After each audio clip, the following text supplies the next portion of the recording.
We can find some of this stuff a little less expensive other places, but where am I going to find Jacob's ladder? Does that make sense? So I'm willing to pay the extra $1.50 to get a Jacob's ladder here because I've got it. The struggle's real, I understand. Here's something else really neat, and I don't see these very often, even at the nursery where I was ordering things. The variegated Japanese iris.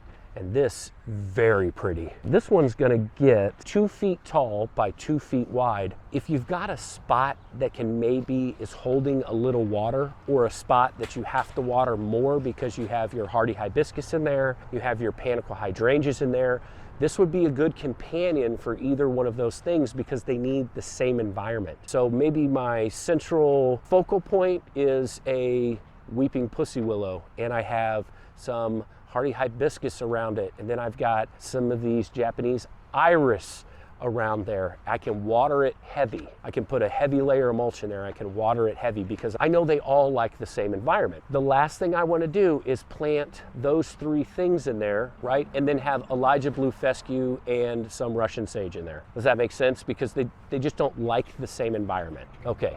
So most likely I'm going to end up losing the Jacobs, or I'm going to end up losing the Elijah blue fescue. I'm going to end up losing the Russian sage because I'm taking too good of care of that area. We're going to run through daylilies really quick. I was kind of excited. Somebody left a comment that says, hey, what do you think about daylilies? And I'm like, I love daylilies.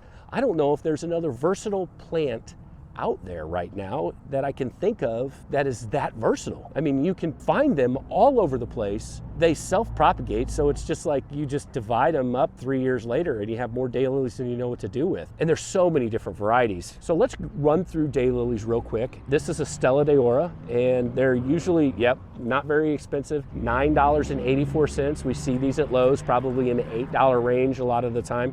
Stellas are more of an orangish yellow. I really like the Stella. It's an oldie but a goodie. I think I deal with the vast majority of the landscapers didn't really use any other daylilies than Stellas because that was one of the staples that never really disappointed them, right? So when you're building a landscape that you're held accountable for, you want something that pops, you want something that rocks, and the Stella will do it.